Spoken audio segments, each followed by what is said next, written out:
Snow had come to Britain, and recently it caused trouble on the railway, especially to Stephen. He had already collided into a snowdrift.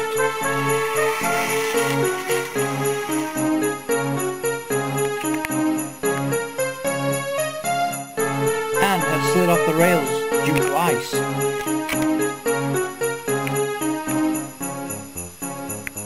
But it's Christmas, and he couldn't be angry.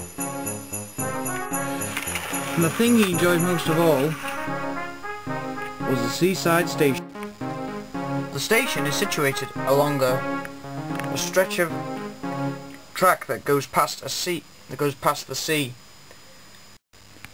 Steve has always loved it here. He likes coming here, listening to the sea waves crash against the sandy beaches, and listening to the people play around in the sea. But he couldn't hear any of that today. It was winter and it was Christmas time. All the people here were spending time with their families. Not at the sea where they get colds just by dipping their toes into the sea. They spend a holiday being ill.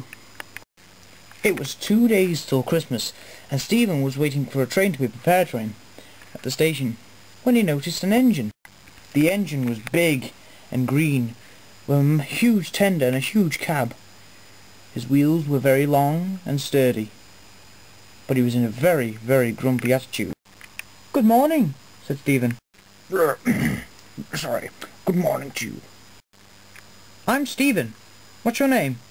"They call me Greenhound, but you can call me Jake. I like that name better." "Hello there, Jake. What are you doing here?" "Sorry. I've been allocated here. They said that your railway needs some help with the work." "Oh, yes it does. We've been struggling a lot since our express engine Finch has been acting up a bit. He's been very disrespectful." "Ah, oh, all these express engines sorry, all these express engines are rude and disrespectful. I see them everywhere." Suddenly, Jake started smiling. "By God, is that what I think it is?" "What do you mean?" "That proud station there. Is that what I think it is? Is this the seaside station of North Derbyshire?" "Why, yes it is." "Oh, my boy, have I got a story to tell you." The two engines basked in the warm sun and the cold ice and snow as Jake began his story. "It was back in the day of the winter of 1934. I was just a regular goods train, and basically I was at this station observing a fantastic looking coach. The coach was very long and almost a golden colour. Its paintwork shone in the sunlight, like as if it was an Olympic torch with an Olympic golden medal. It was amazing. The windows, they were so dazzling and beautiful. They shone off the colours of the rainbow. I thought, who could be pulling such an amazing coach? But then, in the siding next to me, I saw a tender. It was a famous tender. A famous tender of a famous engine. "Hello there," I said.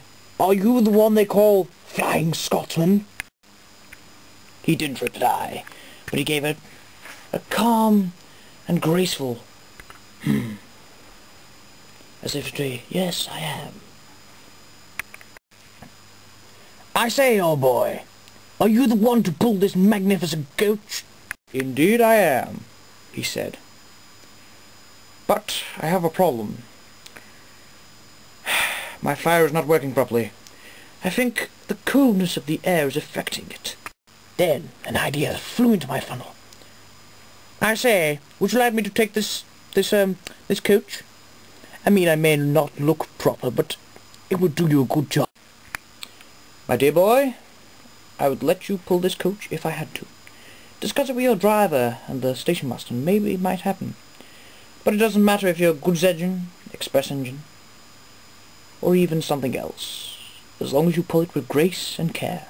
So, my driver, I, and the station master had a quick little, well, chat. The station master was all grotty, and he just kept going, yes, and I was so enthusiastic. So, after a bit of preparation, I slowly and carefully backed down onto the train. I soon slowly and quickly pulled the coach out of the station and finally almost out of sight. I was having a good run until we came to a dangerous part of the ride.